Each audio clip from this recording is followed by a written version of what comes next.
Hey, it's Joe from Peak Performance. You know, changing your own oil can save you money, and who doesn't want to do that these days?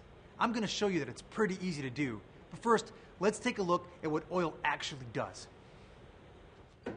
Okay, so now you're saying that's a big old can of worms, so let's dive right in. What does oil do? First of all, oil lubricates your engine. Okay, now this is important because metal parts in your engine move against other metal parts, causing friction and heat. They require lubrication to keep them from getting too hot, too dirty, and from wearing out too quickly. Motor oil coats the metal parts of your engine, keeping them from grinding together and seizing or tearing themselves apart. Oil cleans out the nasty byproducts of combustion, chemicals and buildups like acids and silica. And oil minimizes your engine's exposure to oxygen, which causes oxidation, otherwise known as rust. It does this at tremendously high heat and pressure. While oil is busy lubricating, cleaning, protecting, and keeping your engine from blowing itself up, it eventually starts to break down, and every so often, it must be replaced. So, here lies the big debate. How often is every so often? How often should you change your oil? Keep in mind, changing your oil regularly is the most important thing you'll ever do to extend the life of your vehicle. You know, most vehicle makers recommend an oil change every 6,000 miles for normal service and 3,000 miles for severe service. It all depends on your vehicle, the type of driving you do, and the environment you drive in. Check your owner's manual for your manufacturer's recommendation. What about those numbers on the oil container? This one says 5W20. What does that mean? The numbers tell you the grade of oil. They are measures of viscosity, how the oil flows at different temperatures. Always look in your owner's manual to get your manufacturer's recommendation for the type of oil you use in your vehicle. Let's take a look at the supplies and tools you'll need. First, you'll need a wrench for the oil drain plug, an end wrench, a socket wrench, or an adjustable wrench will work. You'll need an oil drain pan and a container to put the used oil in that will allow you to dispose of it properly, either at the disposal facility or an auto shop. You're going to need a new oil filter.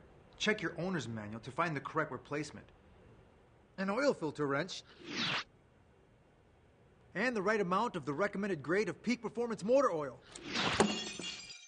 It might be a good idea to have some rags or shop towels on hand, just in case. Now, let's move on to actually changing your oil. First off, step one, figure out where you're going to do your oil change. Find a flat spot in your driveway or your garage, and we're ready to begin. We took the car for a spin around the neighborhood to warm up the oil. Warm oil drains faster than cold oil. Run the engine just long enough so the temperature gauge registers. If you don't have a temperature gauge, turn the heater on until you start to get warm. Park the car, put it in park or in gear, and set the parking brake. You may also want to chock the rear wheels. We're up to step two, locate the oil drain plug. You're going to have to get at the drain plug. So determine if you have to raise the car to get underneath. If you do, you can use a jack and jack stands. Never get under a car that is held up only by a jack. So, raise the car up with a jack, then set it on at least 2 jack stands. Always use jack stands. After all, it is your head. You can also use drive-up ramps with rear wheel chocks. Okay, by this time you've decided on a wrench for the drain plug, so we've arrived to step number 3. Find the oil filler cap, take it off. This will help the oil drain out faster.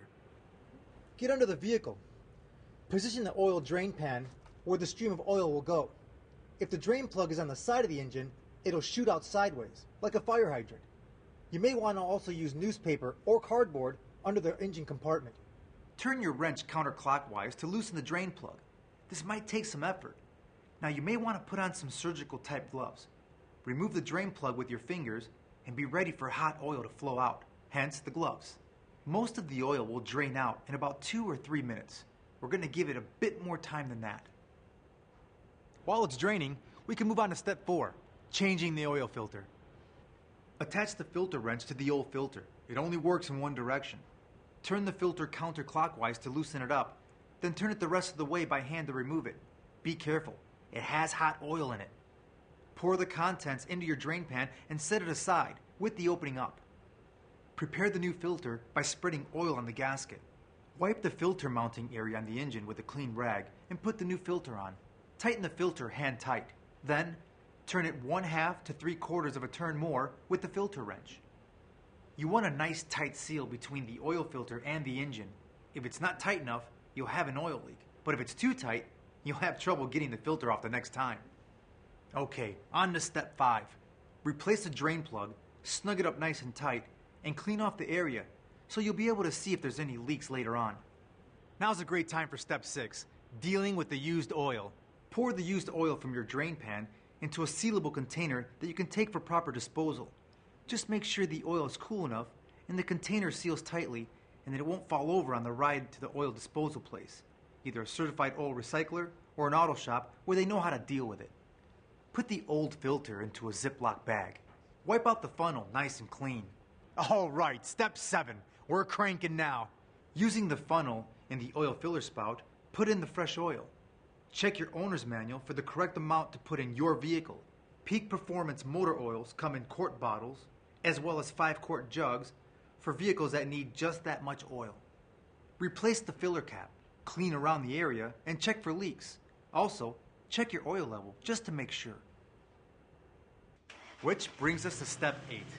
Start the engine and let it run for several minutes. You can use this time to clean up. Check for oil leaks at the drain plug, the oil filter, and the filler cap. Then, lower the car. Check the oil level.